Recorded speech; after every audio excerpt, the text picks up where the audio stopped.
자, 피터 린치에 대해서 먼저 배워보겠습니다. 자, 피터 린치는 아까 말씀드렸듯이 남들이 발견하지 못한, 시장이 주목하지 못한 고성장 주식을 발견함으로써 큰 수익률을 올린 대표적인 펀드 매니저입니다. 자, 피델리티 마젤란 펀드를 운용한 스타 펀드 매니저고요. 피터 린치는 1944년 미국 매사추세츠에서 출생을 했습니다. 그래서 65년에 보스턴 대학에서 파이낸스를 전공을 했고요. 졸업을 했고요. 자, 68년에 와튼 스쿨 MBA를 졸업을 했습니다. 그리고 이 사이에는 피터 린치의 책을 읽어보면은 골프장에서 캐디 역할을 했었습니다. 캐디를 하는 동안 피델리티에 관련된 고위직을 만난 다음에 피터 린치의 간청으로 인해서 피터 린치의 간청으로 인해서 피델리티의 애널리스트로 1977년부터 일을 하기 시작합니다. 그래서 1977년부터 90년까지 13년간 동안 피델리티 마젤란 펀드의 펀드 매니저로서 운용 수익률이 연평균 29%를 기록을 했습니다. 자, 벤치마크 지수가 S&P 500 지수인데 이 수익률을 13년간 11번 초과했다. 11번 알파 수익률을 창출했다라고 기록이 되어 있습니다. 자, 운용 자산, Asset Under Management는 $20 million. 그러니까 77년 정도, 70년대에 한 20억 정도가 되겠죠. 20억 원에서 최근이 아니고 90년도에 이 피델리티를 떠나기 전까지는 14조 원까지 기하급수적으로 늘어났다. 그래서 피터 린치가 그 마젤란 펀드를 운용을 할 때가 바로 이 마젤란 펀드의 굉장한 골든 타임이었다, 골든 시즌이었다, 황금기였다라고 할 수가 있습니다. 그런데 돌연 이 1990년에 피터 린치는 바로 은퇴를 하고 자선 사업가로서 활동을 하면서 굉장히 많은 사람들에게 어떤 랜드마크적인 그런 인생의 굉장히 좋은 지표를 삼게 해주셨죠. 개인적으로도 존경합니다. 자, 피터 린치가 2005년 뉴욕에서 인베스트먼트 컨퍼런스에서 공유한 투자 체크리스트를 잠깐 살펴보겠습니다. 자, 첫 번째, 당신이 가진 것을 파악하라. 자, 지금 여러분들께서도 반드시 생각하셔야 될 게 이 강의를 듣고 만약에 주식을 기업 분석을 통해서 가치 투자자의 관점에서 그 철학으로 투자를 하실 것이라면 반드시 지금 가진 것을 파악을 하셔야 됩니다. 자, 무엇을 가진 것을 파악을 해야 되냐? 바로 일단 첫 번째 운용 자산이겠죠. 우리가 갖고 있는 운용 자산, 얼마만큼의 금액으로 투자를 할 것인가. 그리고 우리의 나이와 함께 환경이 중요하겠죠. 우리가 나이가 많이 들수록 우리가 좀 더 안전자산에 투자하는 것이 맞고요. 또 환경에 있어서 만약에 자녀를 많이 두고 계신 분들이라면 당연히 좀 더 안전하게 해야 될 것이고, 만약에 젊은 나이에 아직은 내가 향후 일할 수 있는 기회가 굉장히 많다 하면은 리스키하게 또 투자할 수도 있는 것이죠. 자, 그리고 이와 함께 리스크를 어느 정도 감수를 할 수 있는지에 대해서 분명히 반드시 인지를 하셔야 됩니다. 그래서 또한 이 나이와 함께 또 어느 시점에 가서 현금이 필요한지, 바로 이것이 우리의 투자 포트폴리오 보유 기간이 될 수 있겠죠. 그래서 이런 모든 우리의 처한 상황을 파악을 해야 된다. 자, 두 번째, 미래의 경제와 이자율 예측은 소용없다. 이것은 모든 가치 투자 거장들이 강조한 부분입니다. 자, 세 번째, 빼어난 회사를 발견하고 인지할 수 있는 시간을 충분히 가져야 한다. 분석을 하기 위해서 기업의 펀더멘탈, 내재 가치를 분석하기 위해서는 당연히 시간을 보유를 해야겠죠. 자, 네 번째, 파생 상품, 공매도 매수를 하지 마라. 공매도 매수는 일반적으로 그 헤지 펀드들이 가장 전통적으로 60%의 헤지 펀드들이 구사하고 있는 롱숏 전략이죠. 이런 파생 상품을 활용하지 마라라고 강조를 했습니다. 자, 다섯 번째, 좋은 경영이 매우 중요하다. 좋은 비즈니스를 사라라는 얘기죠. 유능한 경영진이 운영하는 기업, 그래서 장기적으로 수익을 낼 수 있는 사업에 투자를 하라라는 것입니다. 자, 그 다음에 6번째, 항상 유연하고 겸손하며 실수로부터 배워라. 우리가 실수를 그냥 넘기지 말고 우리가 무엇을 잘못했는지 그 원인을 파악해서 반드시 개선을 해야 된다는 것입니다. 그리고 주식을 사기 전 왜 사는지에 대해서 설명할 수 있어야 한다. 왜 사는지도 모르고 투자를 한다면 그것은 투기에 지나지 않는다라고 강조를 했었습니다. 그리고 항상 걱정의 요인은 존재를 한다. 자, 처음 분석을 한 다음에 주식을 매수하고 보유하는 동안 산업은 끊임없이 변하고 기업이 처한 환경도 변하기 때문에 항상 그 산업과 기업에 대해서는 꾸준히 모니터링을 해야 된다라는 얘기입니다. 자, 피터 린치의 접근법 배경을 좀 배워보겠습니다. 아까 피터 린치가 와튼 MBA를 졸업했다고 말씀드렸는데 와튼 MBA에서 배운 것보다 실제 마젤리티 펀드를 운용하면서 투자를 경험하는 것이 훨씬 도움이 되었다라고 고백을 했습니다. 자, 와튼에서 배운 계량적 분석은 실제로 일어날 수 없다라고 얘기를 했습니다. 이 계량적 분석이라는 것은 저희가 여러분들께서도 아실지 모르겠지만 만약에 할인율을 구할 때 어떤 I의 주식의 할인율을 구할 때 특별히 CAPM이라는 주가 할인 모형을 많이 쓰죠. 그래서 어떤 무위험 이자 수익률을 구하고 I 주식의 베타를 구해서 시장 마켓 포트폴리오의 수익률을 구하고 다시 무위험 이자 수익률을 빼서 이렇게 프리미엄을 구하는, 자, 이런 계량적 분석이 사실 그렇게 유용하지는 않았다라고 강조를 했습니다. 그리고 효율적 시장 가설, 언제든지 시장은 정보를 반영하고 있고 그 정보는 주가에 포함이 되어 있다라는 것에 대해서 이것은 실제로 현실에서 적용되지 않는다라고 얘기를 했습니다. 자, 그리고 개인 투자자가 전문 투자자의 말에만 집중하면 어리석은 판단을 하게 된다라고 얘기를 했습니다. 자, 대부분의 펀드 운용자들은 평범하고 겁이 많으며 여러 분파를 추종하고 규칙에 얽매여 모방만 하는 사람들이었다. 너무 좀 냉소적으로 얘기를 하는데 행여나 들으시는 분들께서 펀드 매니저가 계실까봐 조금 조심스러운 얘기지만은 뭐 하여튼 그 피터 린치 주변에는 이런 분들이 좀 있었던 것 같습니다. 자, 따라서 개인은 주식 선정에서 관습적이지 않을 수가 있다. 왜냐하면 주위에 여러 투자자들과 함께 같이 파도를 타야 되는 그런 처한 상황이 아니다라는 것이죠.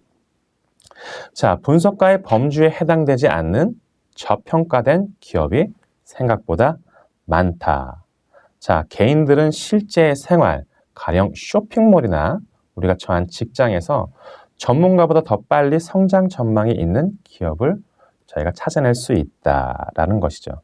자, 아까도 말씀드렸지만은 물론 이 전문 투자 업계에서 굉장히 그 자신들만의 어떠한 방법으로, 투자 방법으로, 메커니즘으로 자신만의 어떤 그 분석을 통해서 꾸준하게 실적을 내고 있는 분들이 제 주위에도 있고 시장에서 충분히 있습니다. 다만 많은 다수는 정기적으로 발행하는 보고서나 아니면 빨리빨리 투자해야 되는 어떤 그 투자 사이클에 있어서 투자 회전율로 인해서 업계의 동향과 관습을 따를 수밖에 없다라는 것을 강조를 한 것이죠. 자, 피터 린치 접근법 배경을 좀 더 이해를 해보겠습니다. 자, 시장의 노이즈를 차단하고 여러분들이 만약에 개인 투자자라면 행여나 기업에 있어서 그 자금을 운용하는 분이시거나 아니면 펀드 매니저이실지라도 시장의 노이즈를 좀 차단하고 단기 시장 변동에 민감하게 대응하지 말라. 장기적인 투자 안목을 가져야 한다. 왜냐하면 그 시장은 뉴스에 굉장히 민감하기 때문에 이 fluctuation, variation이라고 할 수 있죠. 그래서 그 단기 시장 변동이 굉장히 variation이 굉장히 높습니다. 그래서 우리는 이 단기 시장에 끼칠 만한 뉴스에 대해서 좀 둔감해야 될 필요가 있다. 왜냐하면 저희는 단기 투자자가 아니라 장기 투자자이기 때문입니다. 자, 그 다음에 바텀업 접근법을 통해서 회사의 펀더멘탈에 집중해라. 자, 조사가 없는 투자는 스타드 포커를 하며 어떤 카드인지를 안 보는 것과 같다. 여러분들께서 그 예전에 홍콩 그 주성치나 그 주윤발이 나오는 영화를 혹시 많이 보셨는지 모르겠는데 스타드 포커는 저도 잘은 모릅니다. 먼저 한 장의 카드의 앞면을 보여주고 네 장의 뒷면을 보여주고 요 네 장의 저 방법을 사실 잘 모르겠어요. 하여튼 이렇게 통해서 우리가 보이지 않는 카드에서 무엇이 나올까를 기대를 하는 것이죠. 한마디로 도박이죠. 자, 투기라고 하였습니다. 따라서 조사가 없는 투자는 투기다라고 생각을 하는 것입니다. 자, 이제 피터 린치가 강조하고 있는 이 틈새 주식에 대해서 저희가 배워볼 텐데, 자, 첫 번째, 강한 경제적 독점 판매권을 가진 기업에 투자한다라는 것입니다. 자, 저성장 산업에서 우수한 경쟁적 지위를 가진 기업을 찾아보자. 자, 마켓의 파이가 성장하지 않고 매력적이지 않아서 잠재적으로 경쟁자가 적은 산업.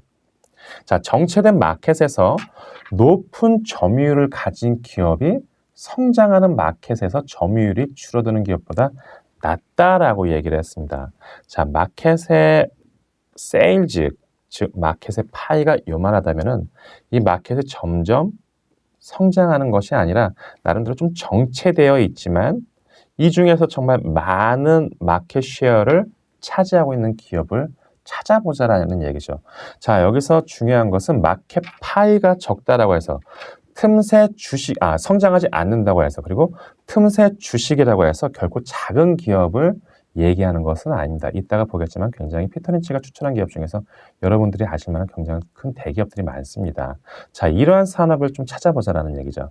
자, 경제적 독점 판매권을 가진 기업은 무엇이냐? 자, 고객을 잃지 않으면서도 매년 자기가 프라이스 테이커가 될 수 있다. 매년 가격을 올릴 수 있다. 가격이 시장에 의해서 결정되는 것이 아니라 기업이 올릴 수 있다. 내가 가격을 컨트롤할 수 있다. 바로 독점 판매권을 가진 기업만이 누릴 수 있는 특권이죠. 자, 그 다음에 주당 순이익, EPS가 꾸준히 증가해왔고 또 향후로도 증가를 해야 된다라는 얘기고, 자, 이전 성공 사례를 다른 지역에서 적용할 수 있어야 된다. 만약에 이 사업이 한국에서 성공한 사례라면 해외에서도 반드시 성공을 해야 된다. 특별히 시장이 점점 통합화되고 전 세계적으로 글로벌화되는 시점에서 이 세 번째 이전 성공 사례를 다른 지역에서 적용할 수 있어야 된다는 이 이론은 굉장히 중요하다고 판단이 됩니다. 자, 그 다음에 제품의 많은 부분이 한 고객에게 집중되지 않아야 한다. 왜냐하면 구매자의 교섭력에 흔들리지 말아야 된다. 구매자의 교섭력이 흔들리면 기업이 언제 망가질 수 있을지 우리는 모른다라는 얘기죠. 자, 피터 린치가 추천한 저성장 산업에서 고성장 기업의 예를 한번 들어보겠습니다. 사실 미국 주식이기 때문에 여러분들께서 잘 모르실 수도 있겠지만 월마트나 메리어트 호텔은 여러분들께서 아실 것 같아요. 자, 음료 산업에서 안호이저 부쉬라는 기업을 추천을 했습니다. 자, 지금 뒤에 보시면 톰슨 로이터스의 아이콘이라는 플랫폼으로 리베이싱 차트를 이용했는데요. 리베이싱 차트라는 것은 예를 들어서 10년 동안 이 차트를 분석할 때 0시점이 되는 시작점에서 모든 주식을 일단 100으로 봅니다. 그 다음에 성장률에 따라서 향후 이 퍼센테이지를 추정하는 것이죠.